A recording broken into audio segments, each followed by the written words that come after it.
Family ties are sometimes put to the test, especially when it comes to property. The young woman could not even imagine that her closest people would deceive her for the sake of profit. When it turned out that the land she inherited suddenly changed hands, she began her own investigation and discovered a shocking truth. Good day, dear listeners. I am glad to welcome you to my channel. I present to you a new interesting story. Enjoy listening. Irina Beleva always considered herself lucky, and she had every reason to be. At 32, she could boast of what many of her peers had been achieving for years or not achieving at all. A stable job as a chief accountant at the Alpha Trade trading company provided a good income and, more importantly, peace of mind. No rush jobs, hysterics from the bosses or delays in salary payments. The numbers do not lie, reports are submitted on time, the tax office is happy. But her main treasure was a plot of land in Sosnovka, 600 square meters with a small but solid house, inherited from her grandmother Klavdia Semyonovna 2 years ago. The old woman looked after her apple trees and currant bushes until her last day, and bequeathed to her granddaughter not just land, but a piece of real happiness. The plot was located 20 kilometers from the city, in an area that had been actively built up with elite cottages in recent years. Realtors had already valued it at 2 million rubles, but for Irina it was priceless. Listen, maybe we should really sell it. Her husband Kirill often said, looking at another ad for the purchase of land in Sosnovka. 2 million.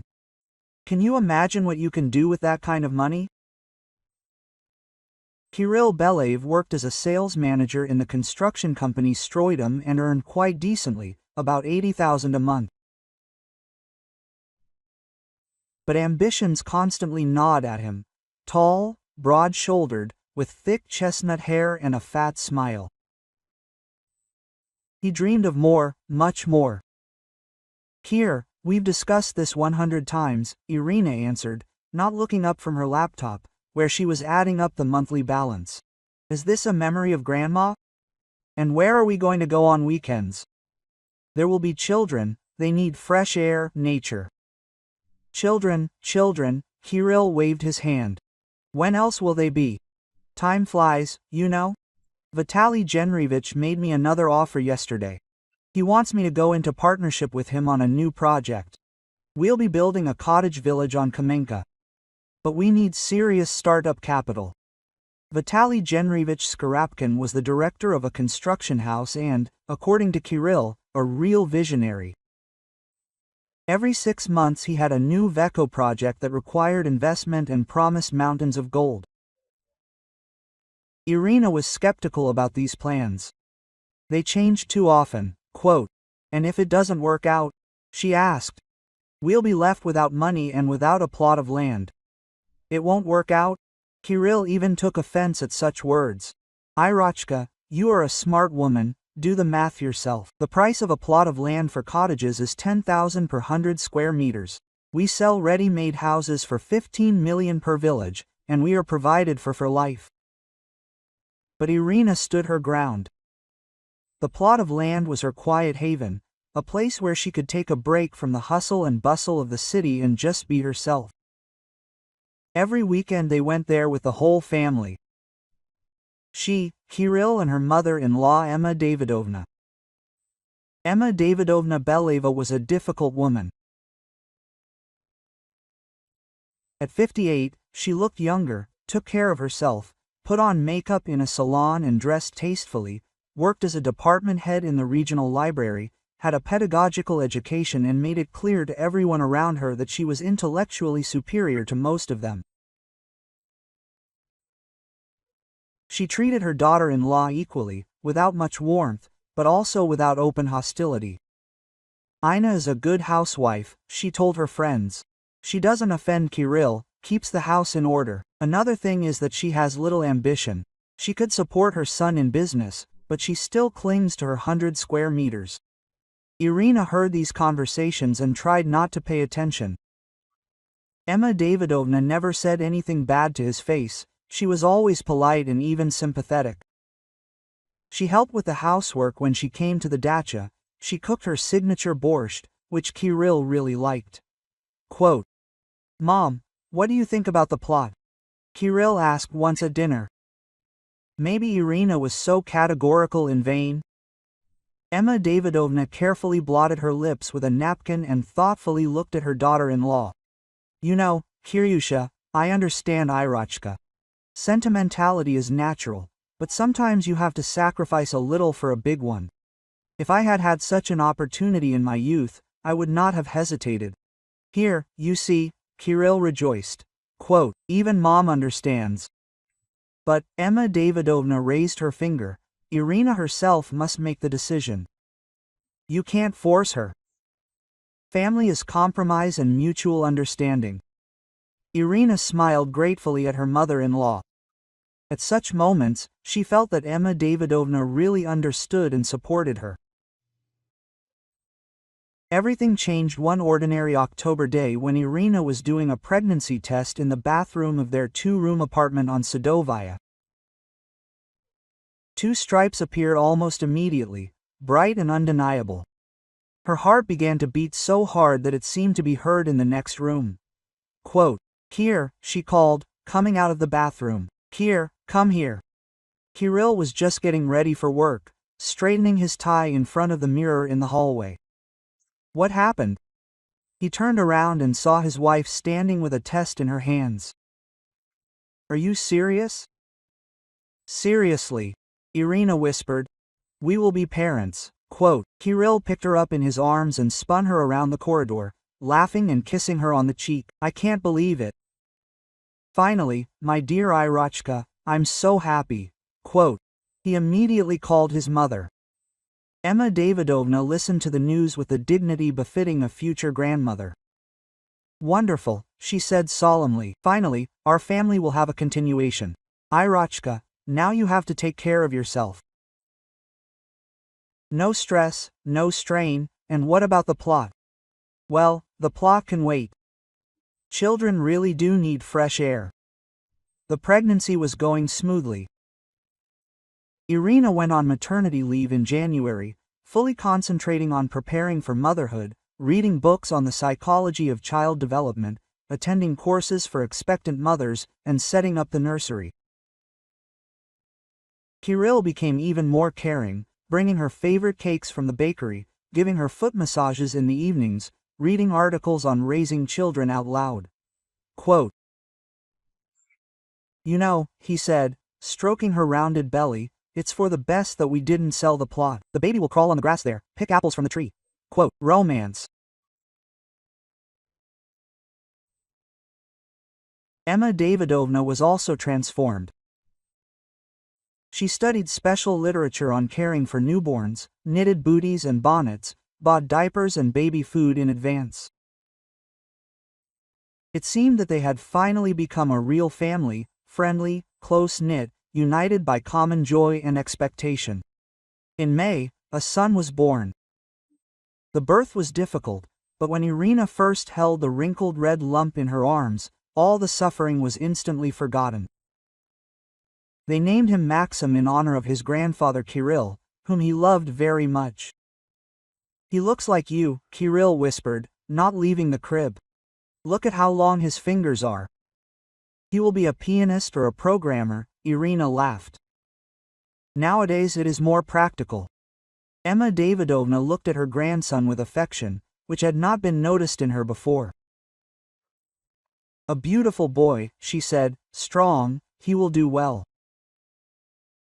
After the maternity hospital, a new life began. Irina lived for several months as if in a fog. Sleepless nights, feeding every 3 hours, constant fatigue.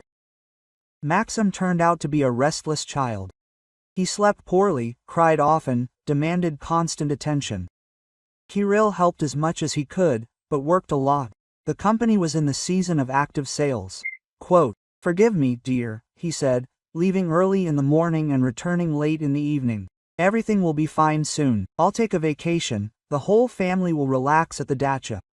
Emma Davidovna became a salvation. She practically moved in with them, occupying the sofa in the living room. She took on the housework, cooking, cleaning, washing. She got up at night to her grandson to let Irina sleep. Patiently carried the crying baby in her arms, sang him lullabies that she remembered from childhood. "Emma Davidovna, you are so tired," Irina said. "Maybe we should hire a housekeeper?" "What are you saying?" The mother-in-law waved her off. "What strangers? They are my grandson, my family." Quote, "I will be patient for a little while until you come to your senses." Irina was sincerely grateful for the support. Without help, her mother-in-law simply would not have managed. Emma Davidovna turned out to be an amazingly patient and caring grandmother, who seemed to know everything about children. Do you have this experience? Irina was surprised. As if they had never raised a child. Instinct. Emma Davidovna smiled. Mothers, and now grandmothers. Plus I read books, consult with the pediatrician. The main thing is to love the child, and the rest will follow. They did not go to the plot in Sosnovka all summer. Maxim was too small for trips, and he did not have enough strength for anything. Kirill went alone a couple of times. To check the house, mow the grass, pick apples, brought full bags of fruit and told how quickly the area was developing. Can you imagine? 3 more cottages were built and the road was paved all the way to the village.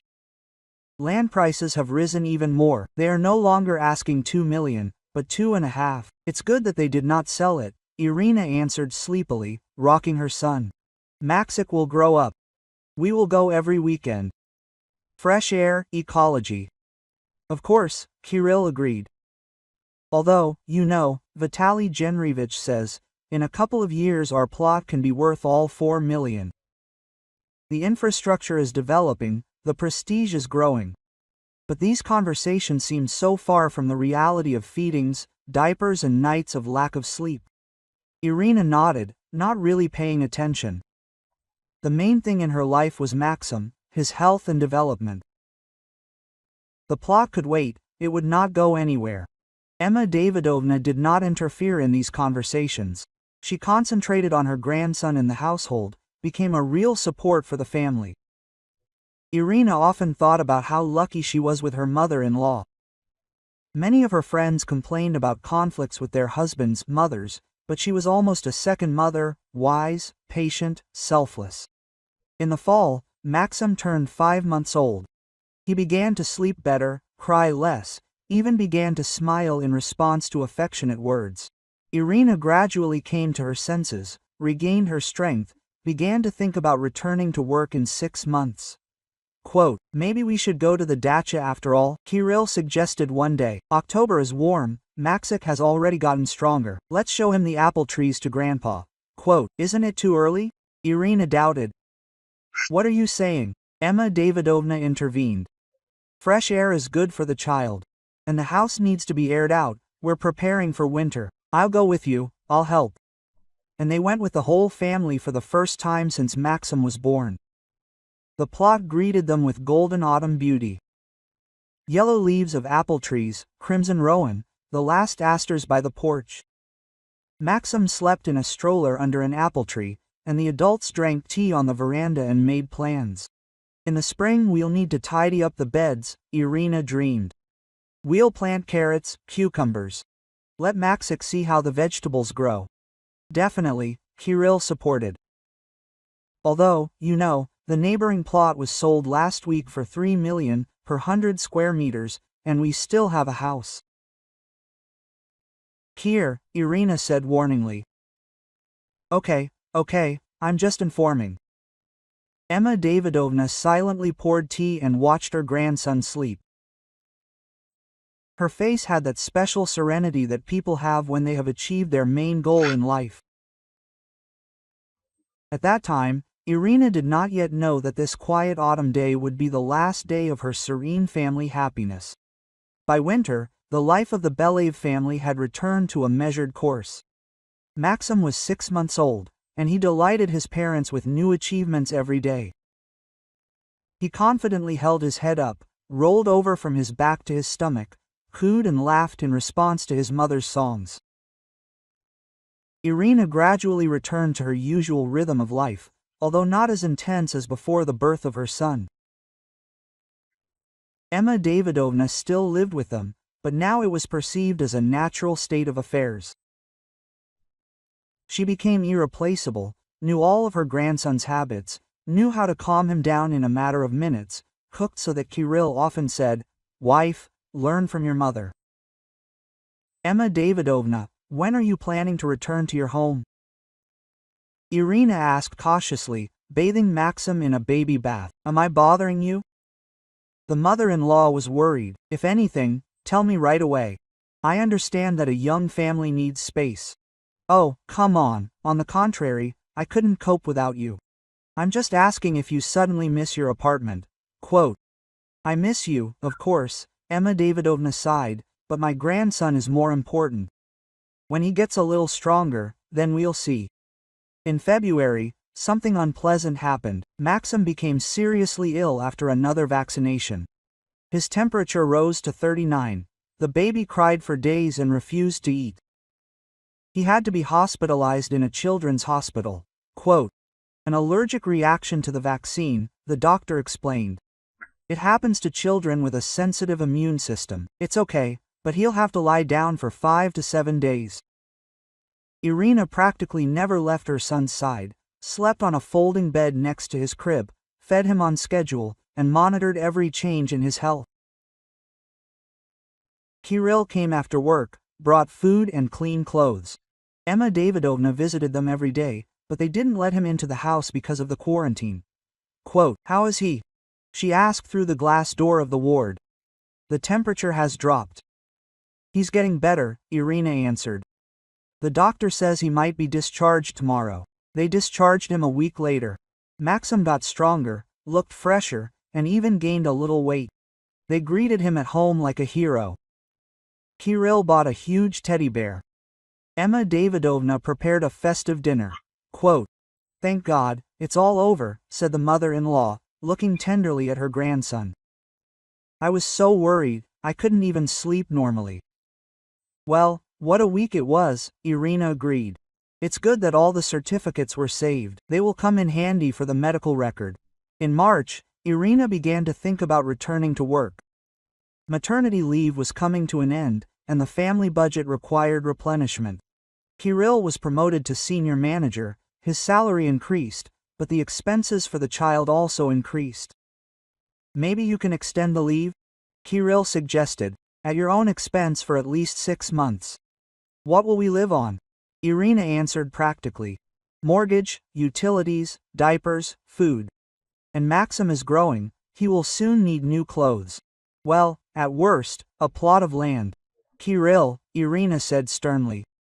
We agreed. Okay, I'm just thinking out loud." In early April, Irina was walking with a stroller in the park near her house when she met Oleg Rubtsov, a realtor with whom she once assessed her grandmother's inheritance. A middle-aged man, always neatly dressed, with an inviting smile. Quote, "Irina Vladimirovna," he rejoiced, "what a meeting. And this is probably your baby." "Hello, Oleg Mikhailovich." "Yes, this is Maxim, my son." A handsome man, Rubtsov looked into the stroller. "He looks like his mother." "And how are things with the plot in Sosnovka? Are you still hesitating to sell?" "Not yet." "Are there many interested parties?" "Of course, the area is in high demand now. By the way," he lowered his voice, "I heard that you finally decided to do it. Colleagues said that the documents are already being drawn up. Or is that a rumor?" Irina raised her eyebrows in surprise. "What? Documents? Oleg Mikhailovich, you're getting something mixed up. No one is selling anything, right?" Ria looked embarrassed. "Strange. The information came from a reliable source." "Well, that means people were mistaken." It happens," Irina agreed, but something unpleasant pricked inside. At home, she told Kirill about this conversation. "What nonsense," the husband waved it off. "Realtors are always spreading rumors. All they want is a commission. Or maybe one of the neighbors is selling." And Oleg Mikhailovich mixed up the plots. "Yes, for sure. Don't worry about it." Emma Davidovna, who was bathing her grandson at the time, also commented on the situation. Quote, "Realtors are annoying people. This Rubtsov of yours is probably saying such things on purpose. He wants to push you into selling." Irina agreed that the explanation was reasonable, but it left a bad taste in her mouth. In the evening, she took out the folder with the documents for the plot and carefully checked everything. The certificate of ownership, the cadastral passport, the certificate of absence of encumbrances, everything was in place, in perfect order. Quote, "Everything is fine," she said out loud to herself. A coincidence. But a week later, something much more alarming happened. Irina had just fed Maxim and was putting him to bed for a nap when the doorbell rang. An unfamiliar man of about 50 stood on the threshold, wearing a formal suit and holding a leather briefcase. Quote, "Irina Vladimirovna Beleva?" he asked. "Yes, it's me. My name is Pavel Nikolaevich Dronov. I'm a notary. Can I come in? We're having a serious conversation." Irina's heart began to beat anxiously, but she invited the guest into the living room. Emma Davidovna was just putting away the children's things when she heard an unfamiliar voice and came out to say hello. Quote, "Please sit down," Irina suggested. What happened? Dronov took a folder with documents out of his briefcase and awkwardly cleared his throat. "Do you understand what this is about? I came to apologize, or rather, to clarify a very pleasant situation. 3 months ago, you contacted our notary office to draw up a deed of gift for a land plot in the village of Sosnovka." Forgive me, Irina couldn't believe her ears. "I didn't contact anyone." "That's the problem," the notary sighed. "Today, a potential buyer of the plot came to us, and when we started checking the documents, we discovered inconsistencies. I decided to personally sort out the situation." He handed Irina several sheets of paper. She took them with trembling hands and began to read. Deed of gift. Donor Beleva Irina Vladimirovna, Doni Beleva Emma Davidovna. Subject of gift. A land plot of Aries with a residential building, located in the village of Sosnovka. "This is impossible," Irina whispered. "I didn't sign this." "Look at the signature," Dronov asked. Irina looked. The signature was very similar to hers, but still different. She knew her signature by heart, every flourish, every squiggle. Quote, "This is not my signature," she said firmly. "Similar, but not mine." "And the date?" Dronov pointed to the date in the right corner of the document. "February 14th. Do you remember where you were on that day?" Irina strained her memory. "February 14th, Valentine's Day. That's when Maxim was hospitalized with an allergic reaction to a vaccination." Quote, "I was in the hospital," she exclaimed. "I was in the children's ward with my son." Quote, "I have a certificate." "A certificate?" The notary was delighted. "Show me, please." Irina ran to the bedroom, where she kept Maxim's medical documents. "Here it is. A certificate of hospitalization. February 14th, admission at 14:30. February 17th, discharge at 11 o'clock. Look," she showed the document to Dronov. "I could not have been in your office at that time." The notary carefully studied the certificate, checked the seals and signatures of the doctors. "Indeed," he drawled, "it means that we are dealing with forgery of documents. This is already a criminal case." "But how is this possible?" Irina felt like the ground was slipping out from under her feet. "Who needs this? And there's a copy of the passport here." Dronov showed another sheet. "A high-quality copy. All the data matches. Who had access to your passport?" Irina thought about it. She kept the passport in the nightstand next to the bed, in the bedroom. Only the closest people, Kirill, had access to it. And she involuntarily looked at Emma Davidovna, who had been sitting silently in the chair all this time. The mother-in-law looked worried, but not surprised, as if she had been expecting this conversation. "Emma Davidovna?" Irina began cautiously. "Do you happen to know who could have?" "How should I know?" The mother-in-law answered sharply. "Fraudsters are sophisticated these days. They could have photographed a passport anywhere. At a clinic, at a bank, at a passport office. But the signature, it looks very similar to mine. They have also learned to forge signatures. Emma Davidovna stood up from her chair. Pavel Nikolaevich, you are a notary, are such cases rare? Unfortunately, no, Dronov agreed. Real estate fraud is a common occurrence, but usually documents for apartments of lonely elderly people are forged, and here it was a family, a young woman. Strange. Irina carefully reread the deed of gift. Everything was drawn up legally correctly. The seals were real, the details of the notary office were correct. And who was a witness at the signing? She asked. That's strange, Dronov frowned. The journal says that you came alone and said that you wanted to give the plot to your mother-in-law as a token of gratitude for helping with the child. My colleague, who was handling the case, noted that you looked tired but determined. Did my colleague see me? Of course, Alexander Igorovich, an experienced notary, has been working in our office for 5 years. He will confirm that the woman who introduced herself as Irina Beleva personally signed the documents. This means that someone was posing as her. Someone who knew all the details of her life, had access to her passport and knew how to forge signatures. Quote, what should we do now?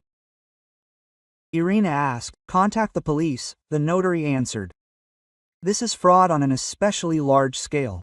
The damage amounted to about 2 million rubles. The article is serious. And who is the plot registered to now? Formally to Emma Davidovna. Dronov looked at his mother-in-law, but since the documents were fake, the transaction was invalid. Emma Davidovna had been silent the entire time, but Irina felt her tense gaze on her. Something in her mother-in-law's behavior was alarming. She was taking things too calmly. Emma Davidovna, Irina turned to her. Did you know that the land plot was allegedly registered in your name? The mother-in-law hesitated with her answer. No, of course not. How would I know? I would have told you right away if I had suspected anything. Quote, strange, the notary drawled. Usually the recipient of the gift receives a notice of registration of the property right. Has anything arrived at your address? Maybe it did, but I didn't pay attention, Emma Davidovna shrugged. I thought it was some kind of advertisement. They throw so much garbage into mailboxes. Irina felt her insides shrink with anxiety. Her mother-in-law's behavior was becoming more and more suspicious. But it was she who had constant access to her documents, knew all the family's habits, and was aware of Maxim's hospitalization. Pavel Nikolaevich, Irina said, can I look at the copy of your passport again? The notary handed over the document. Irina carefully studied it. The copy was indeed of high quality, but she clearly remembered that she had never given such copies to anyone. The last time she had copied her passport was 6 months ago, when she was applying for maternity benefits. And what time was the contract signed that day? She asked. 15:30, Dronov answered, looking at the journal. Why? Just checking, Irina answered vaguely. But she was thinking about something else in her mind. At 4:30 on February 14th, she was sitting in a hospital ward next to her sick son, while someone at that time, using her documents, was depriving her of property worth 2 million rubles. After the notary left, Irina sat in the kitchen for a long time, trying to comprehend what had happened. Maxim was sleeping in the nursery. Emma Davidovna was preparing dinner, occasionally casting worried glances at her daughter-in-law.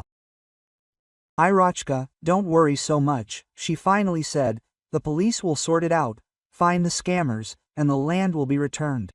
And if they don't find them? Quote, Irina asked. They will definitely find them. Such cases are not ignored. But Irina was already beginning to suspect that the search for the scammers would not be as far away as it might seem at first glance. For 2 days, Irina was beside herself. She went over all the details of what had happened in her mind over and over again, trying to find a logical explanation for who could have had access to her passport, who knew about Maxim's hospitalization and could take advantage of her absence, who was so knowledgeable about the family circumstances as to impersonate her at the notary's office. All roads led to one person, but Irina did not dare believe in such a monstrous betrayal. On Thursday evening, when Kirill was late at work and Maxim was fast asleep after swimming, Irina decided to have a direct conversation. Emma Davidovna was sitting in the living room, knitting another children's costume and watching a TV series. Emma Davidovna, Irina began, sitting down opposite. I need to talk to you. About what, dear? The mother-in-law asked without looking up from her knitting. About the plot? About what happened at the notary's office. What is there to discuss? Emma Davidovna finally looked up. Fraudsters, a scam. Unpleasant, of course, but not fatal. Do you know what surprises me most? Irina spoke slowly, choosing her words carefully. You're calm. Usually people in such a situation are indignant, offer help, express sympathy, but you seem to know in advance that this would happen. Emma Davidovna put down her knitting and looked closely at her daughter-in-law. What do you want to say, Irina? I want to say that you are the only person who had constant access to my documents. You knew the exact date of Maxim's hospitalization. You have heard our conversations about the cost of the plot many times. So what? Emma Davidovna's voice became colder. Do you suspect me of fraud? I want to hear the truth.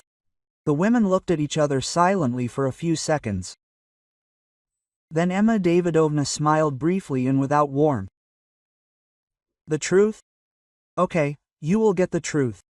Yes, I forged your signature on the deed of gift. Yes. Was it me who went to the notary under your name? Yes, I stole a plot of land worth 2 million rubles. And what are you going to do now? Irina felt the blood drain from her face. It's one thing to suspect, quite another to hear a direct confession. Quote, how could you? She whispered. I trusted you. You lived in our house, helped with the child. That's exactly why I had the right to this plot of land, Emma Davidovna answered calmly. Do you think it was easy for me to give up my apartment, my life, and move in with you? To sleep on the couch, wash diapers, get up at night for someone else's child. Someone else's? He's your grandson. My grandson, but it's not my responsibility to raise him. I've already raised one child. Kirill had the right to a quiet old age, but no, I had to become a nanny again. Irina couldn't believe what she was hearing. The woman she considered almost a mother spoke of helping her own family as a heavy duty. But why? Why steal the plot? Not steal, but take what is due to me by right. Emma Davidovna corrected. Kirill needs money for business. He has an opportunity to become a shareholder in Vitaly Genrievich's, to build a cottage village, but he needs a starting capital of 2 million rubles. Couldn't you just ask to talk to me like a human being? Ask? Emma Davidovna laughed. I saw your reaction to all of Kirill's proposals. No, this is a memory of Grandma. No, we won't sell the plot. You are as stubborn as a ram, a sentimental fool who prefers 600 square meters of abandoned land to the future of her own husband. This is my property, my inheritance. And isn't Kirill your husband? Is Maxim not your son? Don't you care about their future? Irina got up from the sofa, unable to sit still. You stole 2 million rubles from me, forged documents, deceived a notary. This is a crime. A crime is to ruin the life of a talented man because of your pettiness, Emma Davidovna retorted. Kirill could have become a successful businessman, provided for his family, given his son the best education, and you prefer to keep him as a clerk for the sake of some apple trees. What do apple trees have to do with it? It's a matter of principle. You can't just go and steal someone else's property. Someone else's? Emma Davidovna stood up and came closer. And who babysat your child for 6 months? Who cooked, cleaned, did the laundry? Who sacrificed their lives for your well-being? Isn't that worth anything? I didn't ask you to make such sacrifices, and I certainly didn't ask you to steal. Didn't I? The mother-in-law's voice became poisonous. And what about Emma Davidovna? Help with the child. Emma Davidovna, I can't cope. Emma Davidovna would have disappeared without you, didn't you ask? Irina felt herself being sucked into a whirlpool of monstrous logic. Emma Davidovna skillfully turned the facts around, presenting herself as the injured party. Even if so, it doesn't give you the right to steal, she insisted. Really? Emma Davidovna grinned. And what right did you have to dispose of the plot of land on your own? You're married, you have a family, all decisions must be made jointly. The plot of land is my personal inheritance. By law, it is not included in jointly acquired property. By law, the mother-in-law waved her hand. But in all conscience, in all humanity, you do not live alone. At that moment, the sound of keys was heard in the hallway. Kirill returned from work. Irina looked hopefully towards the corridor. Finally, her husband will find out the truth and support her. Quote, "Hello, my dears," Kirill shouted cheerfully, taking off his shoes. "How are you? Is Maximka sleeping?" "Kirill, come here," Irina called. "We need to talk." Her husband appeared in the living room doorway, still smiling after a successful day at work. "What should we talk about? Did something happen?" "Your mother admitted that she stole my plot of land," Irina said bluntly. The smile slowly slid off Kirill's face. He looked at his mother, then at his wife, then back at his mother. Quote, "Mom, is it true?" "It's true, son," Emma Davidovna answered calmly.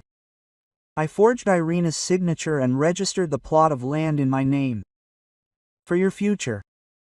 Kirill sank heavily into a chair and covered his face with his hands.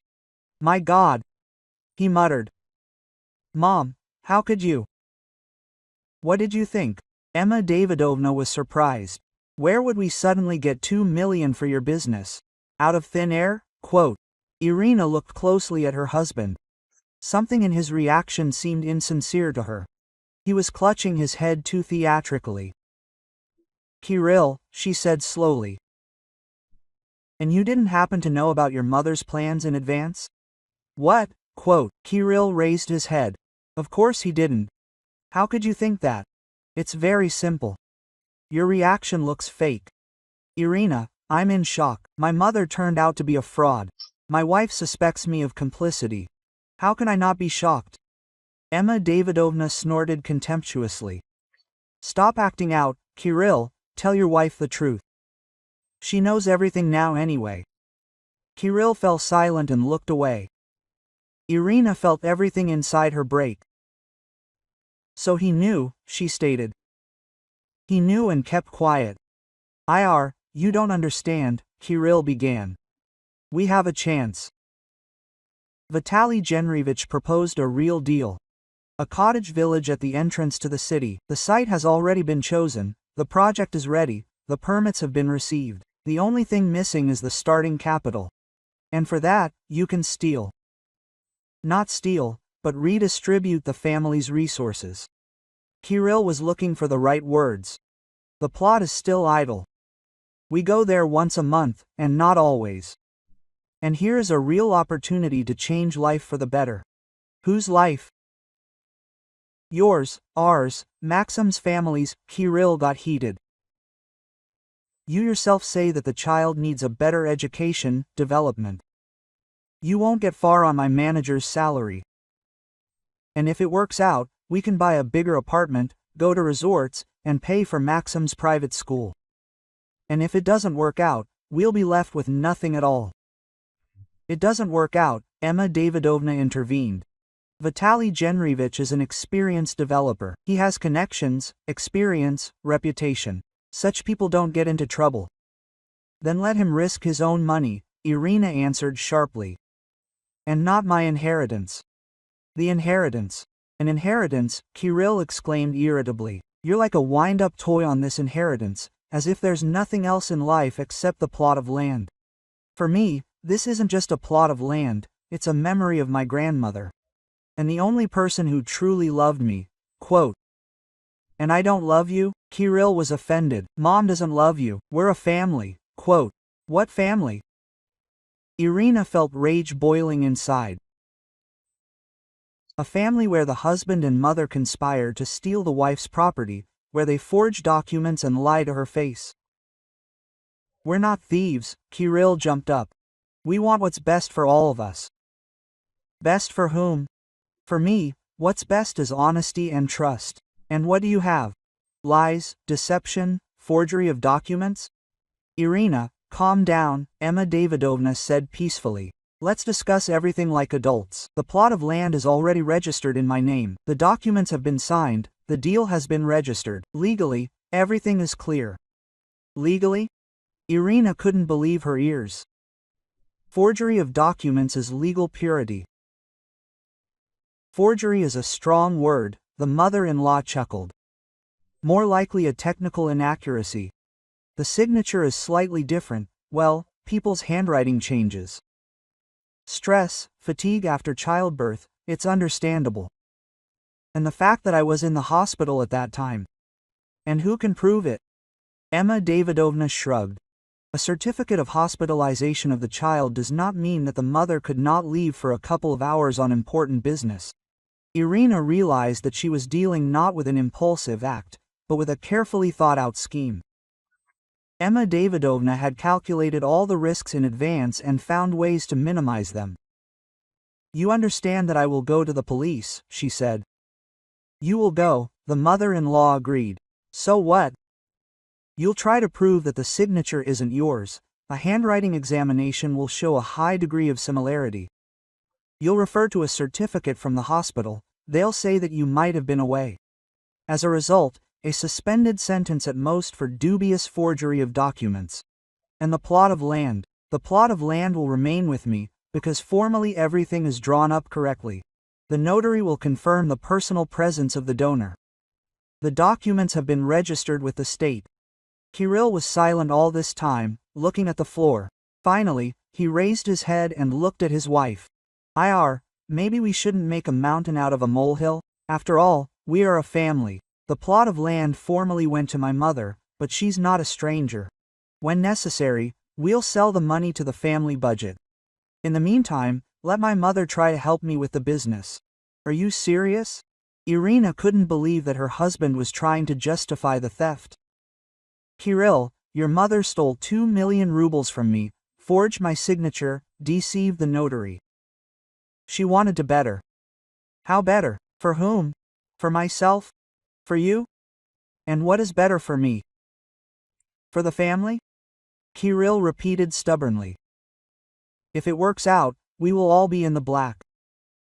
And if it doesn't work out? It will work out, Emma Davidovna said confidently. Vitaly Genryevich knows his business. Irina looked at her husband and mother-in-law, the two closest people who were calmly discussing the theft of her property, as if they were talking about buying new furniture, and realized that she had never really known them. Quote. You know what? She said quietly but firmly. Now I know exactly what I will do. And what then?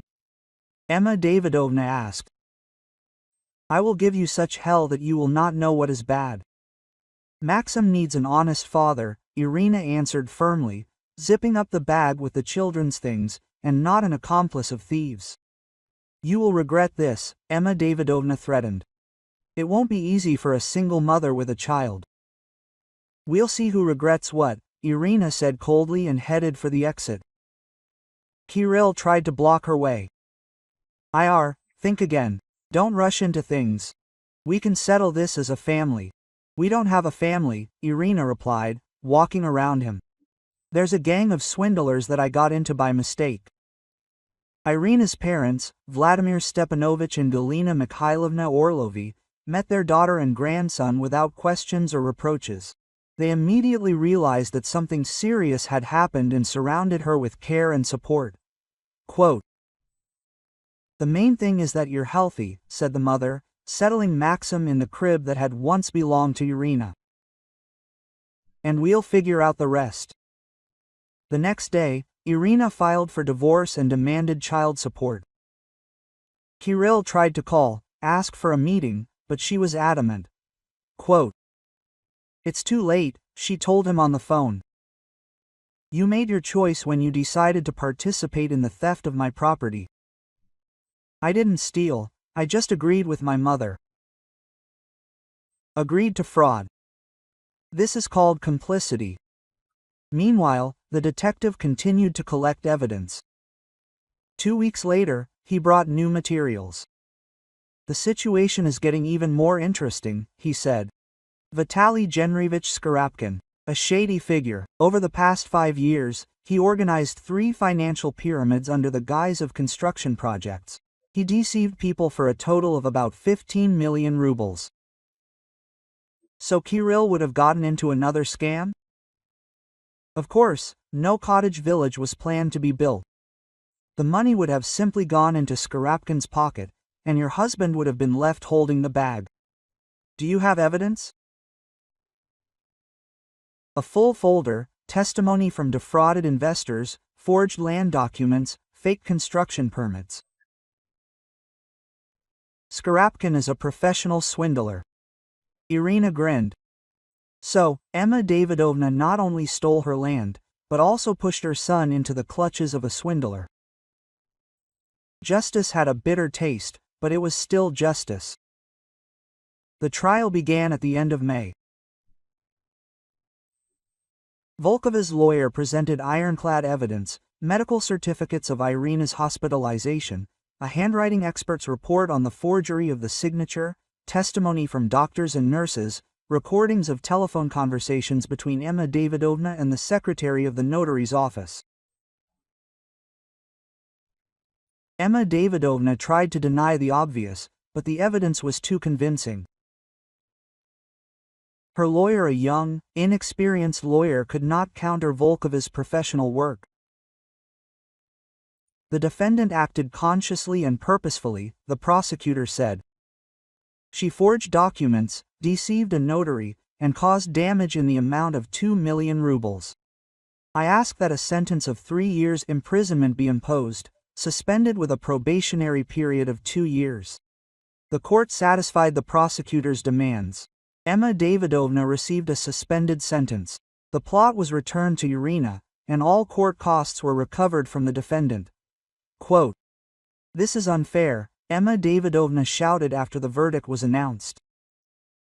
"I wanted to help the family, and this is quite ungrateful," the judge interrupted her. The verdict is final. Divorce proceedings were ongoing in parallel with the criminal case.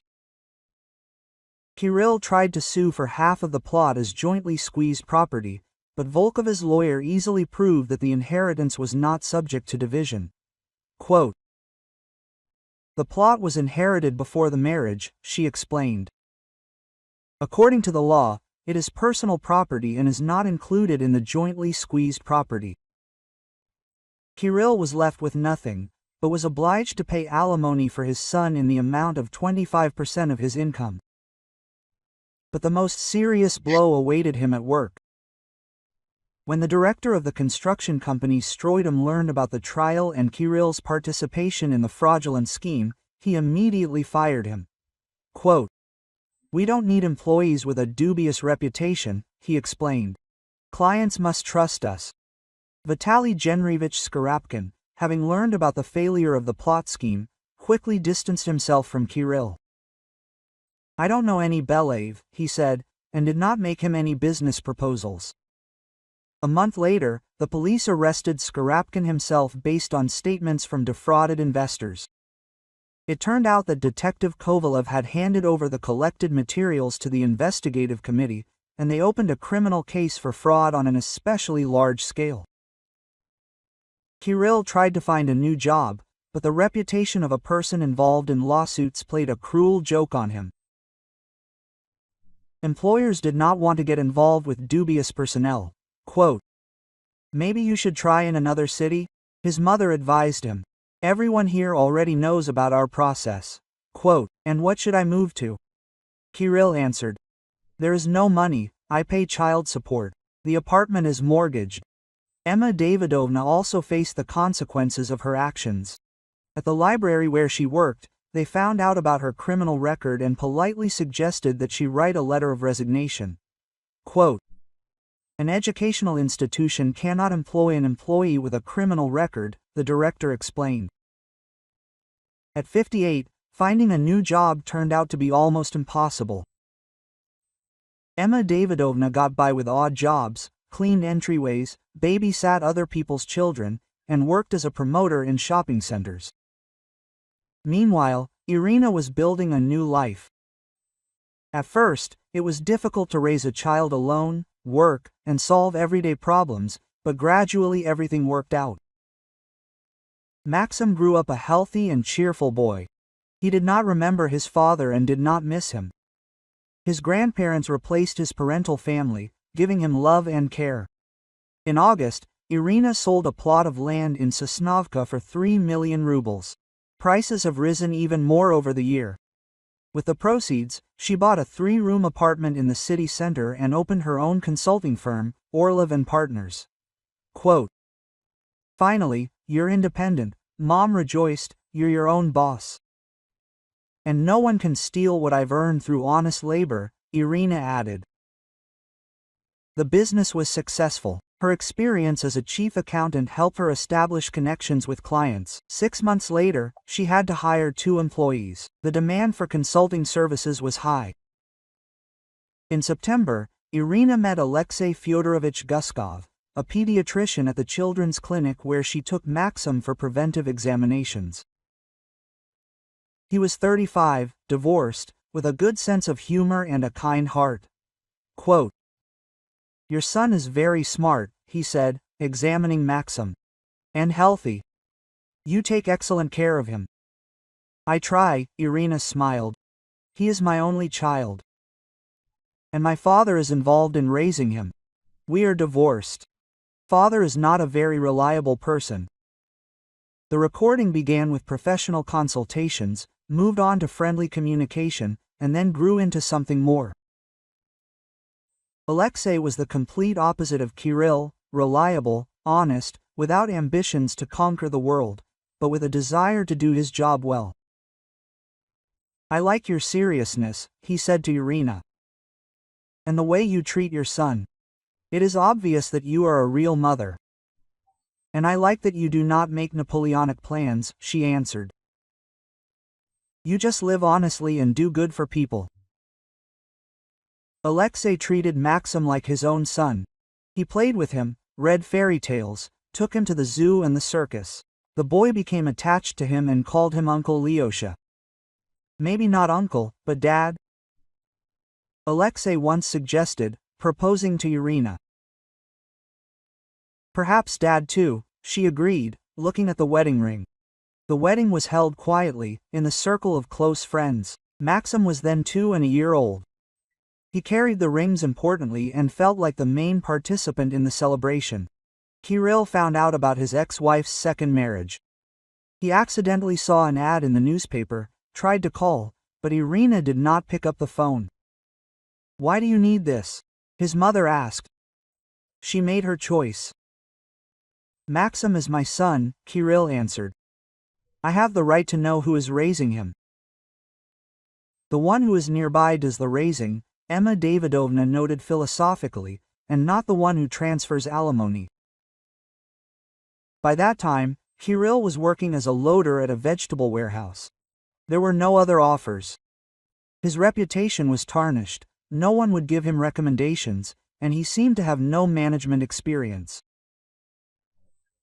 "Temporary," he told his acquaintances, "until something better comes along." But nothing better came along. A year passed, then a second. Kirill remained a loader. The salary was small, the work was hard, there were no prospects. Alimony ate up a quarter of his income. There was very little left to live on. They had to sell the apartment. There was not enough money for the mortgage. Kirill and his mother moved to a one-room Khrushchev-era apartment on the outskirts, bought with the money they got from the sale. Quote, "This is what your greed has led us to," he told Emma Davidovna. "We lived normally, we had prospects. My greed," the mother was indignant. "I wanted to help you, and your ungrateful wife ruined everything. You stole her inheritance, forged documents, wanted to provide your son with a future, and got nothing but trouble." Emma Davidovna blamed her ungrateful daughter-in-law for what happened until the end of her days. In her opinion, Irina should have appreciated their family care and foresight, and not started legal proceedings over some land. Quote, "She destroyed our family," she told her neighbors, "she deprived her grandson of a father, and us of a decent life. And all because of what? Because of 600 square meters with a wreck. Or maybe you shouldn't have stolen someone else's." Some dared to object. "Someone else's," Emma Davidovna snorted. "Family is not strangers. Everything should be shared." But most of the neighbors shook their heads in disapproval. Theft is theft, especially when it concerns relatives. Irina lived happily. Her business was flourishing, the family was strong and friendly. Maxim was growing up a healthy and smart boy. Alexei turned out to be a wonderful husband and father, patient, caring, reliable. Quote, "How good that everything turned out this way," Mom said. "If only you had stayed with this Kirill." "I don't even want to think about it," Irina answered. "The main thing is that Maxim is growing up in an honest family."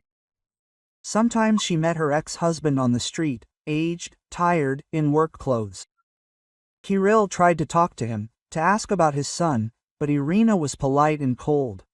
Quote, "Maxim is healthy, developing normally," she reported. "The alimony payments are on time. There are no complaints. Maybe we can meet and talk like human beings?" "What can we talk about?" Irina was surprised. "We are strangers, we have a child together, I have a husband who has replaced Maxim's father, and are you obligated to pay alimony? That's where our relationship ends." Kirill understood that the bridges were finally burned. Irina would never forgive him, and Maxim would grow up considering Alexei his father. It was a fair but cruel retribution for the betrayal. Emma Davidovna lived to be 72 years old without admitting her guilt. She died in the regional hospital, where she was admitted with a heart attack. Kirill was there, holding her hand, but with her last words she cursed, "This ungrateful Irina destroyed our family." Irina did not come to the funeral. She believed that she should not be hypocritical and pretend to grieve for a man who tried to rob her.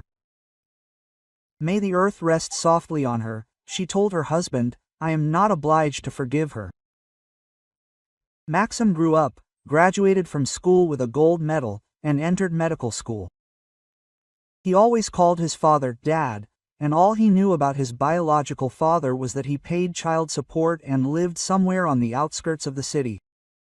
"Do you want to meet him?" Irina asked once. "Why?" The son was surprised. "I have a dad, a real one." Kirill remained a loader at the vegetable warehouse. At the age of 18, he looked all of 60. Working in the cold and damp, constant stress and disappointment did their job. Dreams of his own business were long forgotten, as were ambitions to conquer the world. Sometimes he saw his ex-wife in the city, elegant, self-confident, successful. Next to her walked a tall, handsome man, and between them a teenager, in whom Kirill barely recognized his son. "It could have been mine," he thought bitterly, "if it weren't for my mother's stupidity." But it was too late to change anything. Life doesn't give a second chance to those who give the trust of their closest people. Quote,